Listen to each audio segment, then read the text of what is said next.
అన్నవరం దేవస్థానంలో అపచారం జరిగింది. దేవస్థానం కాటేజీలో బీర్ బాటిల్ లభ్యం కావడం దుమారం రేపింది. కొండ దిగువన సత్యనికేతన్ కాటేజ్ వద్ద ఆలయ ఈవో వీర్ల సుబ్బారావు ఆకస్మిక తనిఖీలు చేశారు. రూమ్స్ ప్రాంగణంలో బీర్ బాటిల్ దర్శనమివ్వడం కలకలం రేపింది. కొంతకాలంగా కొన్ని గదులు పోలీసులు ఆధ్వర్యంలో ఉన్నట్లుగా సమాచారం. దేవస్థానంలో సత్యనికేతన్ గదులు అసాంఘిక కార్యకలాపాలకు అడ్డుగా మారుతున్నాయన్న విమర్శలు కూడా ఉన్నాయి. విషయం తెలుసుకున్న ఈవో ఆకస్మిక తనిఖీలు చేశారు. ఈ ఘటనపై భక్తులు మండిపడుతున్నారు.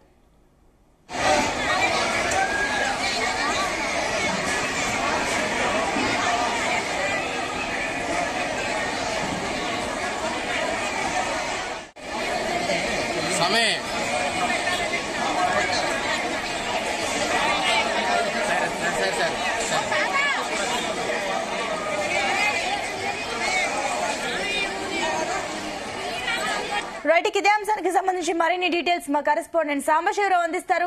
సాంబశివరావు, అన్నవరంలో అపచారం చోటు చేసుకున్నట్టు తెలుస్తుంది. ఏంటి దీనికి సంబంధించిన డీటెయిల్స్? అంటే హరిహర హిరణ్యగర్భ త్రిమూర్తాత్మక సత్యనారాయణ స్వామి అంటే హరిహరాదులు శివకేశవులు బ్రహ్మ విష్ణు మహేశ్వరులు కొలువుదీన క్షేత్రం ఇది. దీనికి అత్యంత పవిత్రత ఉంటది. స్వామివారి దర్శనానికి ఎంత ఇంపార్టెంట్ ఉందో స్వామివారి వ్రతాలకు కూడా అంతే ఇంపార్టెంట్ ఉంటది. అలాంటి అన్నవరం పుణ్యక్షేత్రంలో అసాంఘిక కార్యక్రమాలు జరుగుతున్నాయి అని నిరూపణ అయింది. ఆదివారం రాత్రి ఆలయ EO Veerla Subbarao, deputy commissioner Chandrasekhar, assistant commissioner Rammohan Rao బృందం ఏదైతే పైన కొండ మీద కాకుండా కింద సత్యసదనం అని చెప్పి 60 రూములు ఉంటాయి, వాటిని ఆకస్మికంగా తనిఖీ చేయడింది.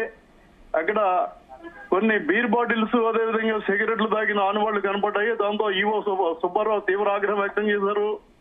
అన్నవరం పుణ్యక్షేత్రంలో గతంలో కూడా మద్యం షాప్ ఇవ్వద్దని చెప్పి ఆందోళన జరిగింది. అయినప్పటికీ మద్యం షాప్ ఇవ్వడం జరిగింది. ఈ నేపథ్యంలో ఏదైతే అన్నవరం దేవస్థానం సిబ్బంది పోలీసులు ఈ రూములు వినియోగించి ఉంటారో ఆ రూముల్లోనే బీర్ బాటిల్ దొరికాయి. దీంతో వాళ్ళు తీవ్ర ఆగ్రహం వ్యక్తం చేసి సూపరింటెండెంట్ కు నోటీసులు ఇస్తున్నారు. ఎవరైతే ఈ రూములు వాడారో అక్కడ రికార్డులో రాసి ఉంటది, దాని ప్రకారం వారిపై చర్యలు తీసుకోమని ఆదేశాలు ఇవ్వడం జరిగింది. గతంలో కూడా జిల్లా కలెక్టర్ శ్యామ్మోహన్ అన్నవరం దేవస్థానాన్ని తనిఖీ చేయడం జరిగింది. రాష్ట్ర ప్రభుత్వం ప్రతి నెల రాష్ట్రంలోని 7 ప్రముఖ దేవాలయాలకు సంబంధించి దర్శనం ఇతర ఏర్పాట్లు ఎలా ఉన్నాయన్న దాని మీద ఐవీఆర్ఎస్ సర్వే చేస్తుంటే గత నెలలో 7వ స్థానంలో ఉన్న అన్నవరం దేవస్థానం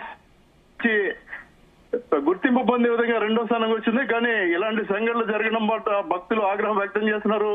దీనిపై సీరియస్ యాక్షన్ తీసుకోవాలి. కింద కాటేజీలతో పాటు పై కాటేజీలో కూడా రెగ్యులర్ గా తనిఖీలు నిర్వహించాలి. దేవుడికి ఎవరైతే అపవిత్రం చేశారో వారిపై సస్పెన్షన్ వేయాలని చెప్పి వాళ్ళు డిమాండ్ చేస్తున్నారు. సునీత, సాంబశివరావు, మరోపక్క చూస్తే కూడా అసలు ఈ బీర్ బాటిళ్లకు సంబంధించిన డీటెయిల్స్ ఏంటి? అసలు అక్కడ ఎవరు విక్రయించారు? అవి రూమ్స్ లోకి తీసుకువెళ్తుంటే కూడా దానికి సంబంధించిన తనిఖీలు భద్రతా లోపం కూడా ఒక రకంగా కొట్టొచ్చినట్టు తెలుస్తుంది. ఏంటి దీనికి సంబంధించిన డీటెయిల్స్? ఖచ్చితంగా భద్రతా లోపం ఉంది. ఏదైతే రూమ్ లోకి ఎలా చేసినప్పుడే అక్కడ సెక్యూరిటీ ఉంటుంది, రిజిస్ట్రేషన్ ఏదైతే మన రిజిస్ట్రేషన్ కార్యాలయం ఉంటుందో అక్కడ రూమ్లు అలర్ట్ చేస్తారు. కానీ ఇవి దొరికింది మాత్రం సిబ్బంది పోలీసులు వినియోగించే రూములు దొరికే. అసలు సిబ్బందికి ఎందుకు రూములు ఇవ్వాలి, పోలీసులకు రూములు ఎందుకు ఇవ్వాలి? కింద అదే విధంగా సిబ్బందికి ఎవరి విధులు వారు కేటాయించిన తర్వాత విధులు చేసుకుని వెళ్ళిపోతారు. ఓవర్ డ్యూటీ లేదు, 8 నెలలు డ్యూటీ చేసి వెళ్ళిపోతారు. కింద ఏదైతే పైన రూముల్లో పర్యవేక్షణ ఉంది, పై రూములు కూడా బ్లాక్ చేసి కొంతమంది అధిక రేట్లకు ఇస్తున్న ఆరోపణలు కూడా ఉన్నాయి. ఇలాంటి నేపథ్యంలో కింద సత్యసదనంలో 60 గదులు ఉండగా వీటిని ఇష్టారాజ్యంగా పోలీసులు సిబ్బంది వాడుకుంటున్నారు. దీనిపై నిఘా పెట్టాలి, ఇక్కడ సీసీ కెమెరాలు ఏర్పాటు చేయాలని చెప్తున్నారు. అదేవిధంగా ప్రతి రూమ్ ఇచ్చే ముందే వాళ్ళు చెక్ చేసి పంపాలని కూడా అడుగుతున్నారు. మీరు చెప్పినట్లుగా భద్రతా లోపం చాలా స్పష్టంగా కనిపిస్తుంది. సాంబశివరావు, అటు పోలీస్ వ్యవస్థ ఈ అంశం పైన స్పందించిందా? వాస్తవానికి అన్నవరం దేవస్థానానికి స్పెషల్ ఫోర్స్ టీమ్ బందోబస్తు నిర్వహిస్తుంది. కానీ కింద ఉన్న రూములు కాబట్టి ఇక్కడ ఎవరిని సిబ్బందిని నియమించలేదని చెప్తున్నారు. ఎవరైతే పైన విధులు నిర్వహిస్తారో వాళ్ళు రెస్ట్ తీసుకోవడానికి ఇక్కడికి వచ్చి ఆ సమయంలో ఏదైతే ఆలయ ఈవోగా వీర్ల సుబ్బారావు ఉన్నారో ఆయన దేవాదాయ శాఖ చెందిన డిప్యూటీ కమిషనర్, ఆయనకి పూర్తి అవగాహన ఉంటుంది. కాబట్టి ఇక నుంచి ఖచ్చితంగా వాళ్ళు రూములు ఎవరికి ఇస్తున్నారు, ఎవరు ఎలా చేస్తున్నారు అని పూర్తిగా ఆన్లైన్ చేయాలి. అదే విధంగా సెక్యూరిటీని భద్రతని పెంచాలని చెప్పి కోరుతున్నారు భక్తులు. Right Sambasivarao, thank you.